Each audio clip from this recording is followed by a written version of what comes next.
Nah, siapa nih yang punya penyakit MAH atau asam lambung atau GERD atau yang sekarang udah menjadi penyakit ala Gen Z? Jadi kalau nggak GERD, nggak keren, nggak Gen Z kekinian dong. Tahukah kamu bagaimana bisa obat ranitidin ini menjadi pengobatan awal untuk penyakit asam lambung dulunya, namun sekarang sudah tidak menjadi lini pertama? Mau tahu alasannya? Yuk simak video ini sampai akhir. Oh iya, BTW, perkenalkan nama saya Tisha Rizky Diapati dengan NIM G701229091 dari kelas C, Kimia Medisinal. Video ini untuk memenuhi tugas ujian kimia medisinal saya dengan dosen pengampu Bapak Prof. Dr. Jamaluddin S.Fam MSI. Jadi silahkan disimak lebih lanjut dari video saya. Materi pertama yaitu ranitidin digunakan untuk mengobati kondisi yang disebabkan oleh produksi asam lambung berlebih seperti yang pertama itu ada ulcus pepticum, luka pada lambung dan duodenum, yang kedua ada gastroesophageal reflux disease atau bisa disebut dengan GERD. Lalu yang ketiga itu ada Zollinger-Ellison syndrome.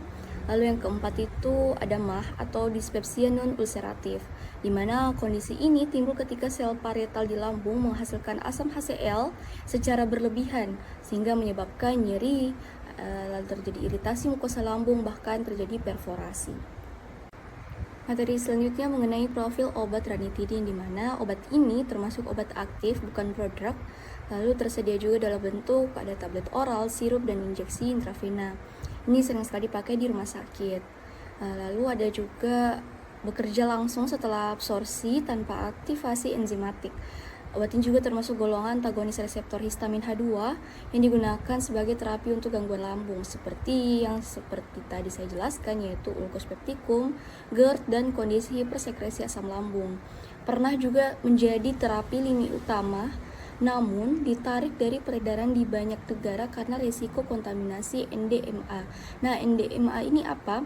Saya belum terlalu banyak riset, namun sepengetahuan dan sepernah studi literatur yang saya baca bahwa NDMA ini merupakan penyebab karsinogen, yang artinya ini menjadi penyebab kanker.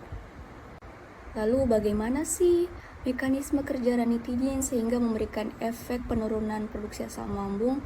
Nah, perlu kita ketahui kalau seperti penjelasan tadi bahwa obat ini merupakan golongan histamin 2, di mana ranitidin ini menghambat reseptor H2 atau histamin H2 pada sel parietal lambung sehingga mengurangi stimulasi asam oleh histaminnya. Normalnya, histamin akan menstimulasi H2 reseptor sehingga menyebabkan aktivasi adenylyl siklase sehingga terjadi peningkatan CAMP sehingga terjadi stimulasi pompa H+ atau K+, di mana yang terjadi di lambung, ini merupakan asam lambung, sehingga terjadilah sekresi HCl, di mana ranitidin ini menghalangi jalur ini sehingga produksi HCl berkurang. Cuma satu tablet ranitidin tapi bisa bikin lambung yang perih jadi tenang. Tapi gimana sih caranya? Kok bisa? Gimana sih struktur kimia mempengaruhi kerja obat ini? Jadi mari kita bahas bareng-bareng dalam kajian ATMA ini. Nah, bioavailabilitas oral dari obat ranitidin itu sekitar 50% sampai 60%. Obat ranitidin ini diserap cepat dari GIT atau gastrointestinal tract atau saluran gastrointestinal yang seperti lambung, usus halus, usus besar. Obat itu diserap cepat dari saluran gastrointestinal tract tadi, tetapi absorpsi bisa terhambat oleh makanan atau antasida. Jadi perlu perhatian sekali untuk pemakaian obat ini jika bersamaan dengan makanan atau antasida, karena bisa saja menurunkan efeknya atau malah memperkuat efek dari ranitidinnya. Lalu absorpsi dari obat ranitidin ini tidak mengalami efek lintas hati pertama yang besar atau yang biasa disebut dengan first-pass effect yang sering sekali terjadi di hati. Ranitidin memiliki struktur heterosiklik dengan gugus dimetilamin, nitrogen terprotonasi, dan gugus nitroetil, di mana pengaruh struktur terhadap atma dari ranitidin yang pertama yaitu isosterisme, di mana ranitidin adalah biosester dari simetidin generasi sebelumnya, di mana penggantian gugus imidazol pada simetidin dengan furan dan nitroetil pada ranitidin dapat mengurangi efek inhibisi enzim CYP450 di hati, sehingga efek sampingnya pun lebih rendah. Lalu yang kedua yaitu gugus basa lemah atau dimetilamin, di mana hal ini meningkatkan kelarutan dalam air dan memfasilitasi absorpsi oral, sehingga memungkinkan interaksi elektrostatik dengan H2 reseptor. Lalu yang ketiga yaitu stabilitas dan metabolisme, di mana hal ini tidak memiliki cincin aromatik besar, sehingga tidak mudah dimetabolisme oleh enzim CYP dan bioavailabilitasnya pun lebih terjaga. Lalu yang keempat yaitu pembentukan NDMA atau isokontaminasi, di mana gugus dimetilamin bisa bereaksi menghasilkan NDMA atau kepanjangannya itu N-nitrosodimetilamin dalam kondisi tertentu, misalnya panas tinggi atau asam kuat, sehingga inilah menjadi alasan penarikan global ranitidin. Nah, selanjutnya gambar ini gambar yang bisa menjadi bayangan teman-teman kalau misalnya obat tersebut saat kita minum itu masuk ke dalam plasma darah. Nah, nanti akan disebarkan ke seluruh tubuh sehingga obat ini dapat berefek.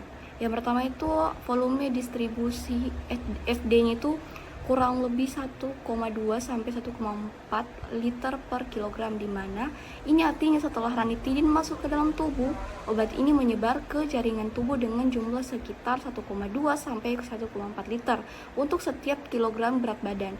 Jadi semakin besar berat badan seseorang, obat ini akan tersebar dalam volume yang lebih besar di dalam tubuhnya.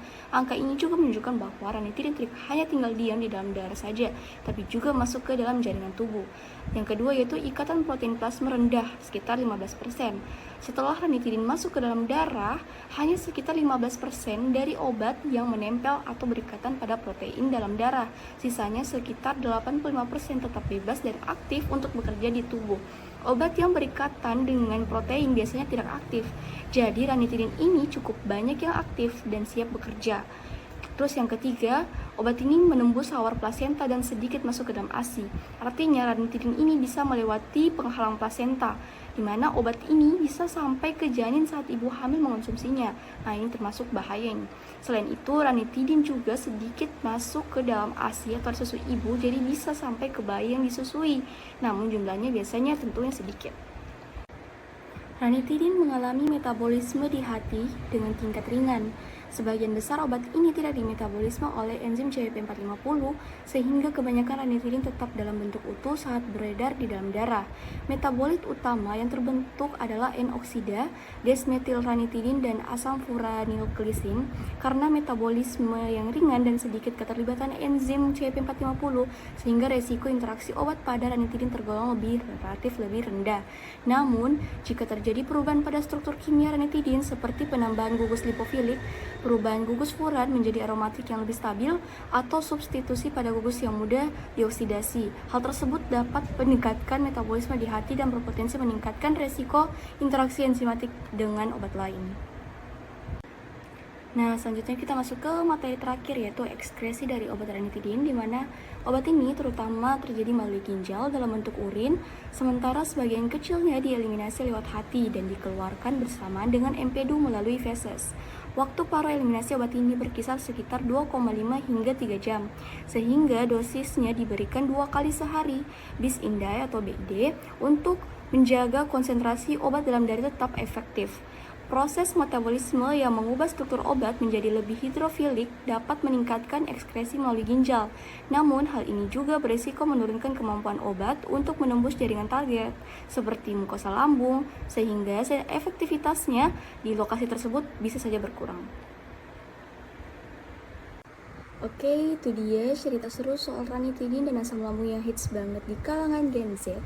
Semoga sekarang kita semua makin paham kenapa ranitidin dulu jadi jagoan, tapi sekarang udah gak ngetop lagi.